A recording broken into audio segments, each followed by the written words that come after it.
Have you ever had somebody able to unwind their pension decision? I don't know if I have. Have you? No, not off the top of my head. You know what's messed up is I've had a company change their pension option after somebody's elected, though, believe it or not. Really? Have you ever had that? Trying to think. Not off the top of my head, but so somebody was collecting a pension and the company changed it?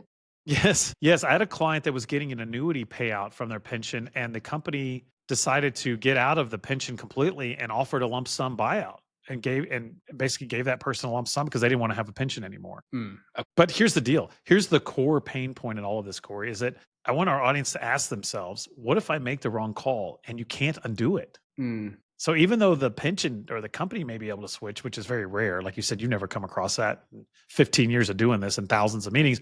But what if you do it? What if you mess up? Then what? mm, That's the scary part. yeah. Yeah, it is. That's why it's not just a form that you're filling out, right? It's a big decision. Have you had someone make the wrong decision? Maybe not under your watch or under your advice, but have you ever met with somebody that made the wrong decision? Yes, yes, and I think it is the example I would give, Jake, is actually somebody going back to what we just talked about, the false sense of security.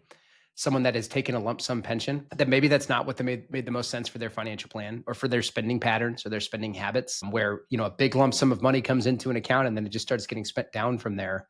Where I frankly think there's some people that a predictable income stream might be a better way to approach it in their retirement. Right, right. My grandpa, he always would tell me he got a pension. He worked at Lafarge Cement. You know Mm, what that is? yep. So he got a pension from there for him. And he took the survivorship payout. So he got a monthly check and he lived a long time.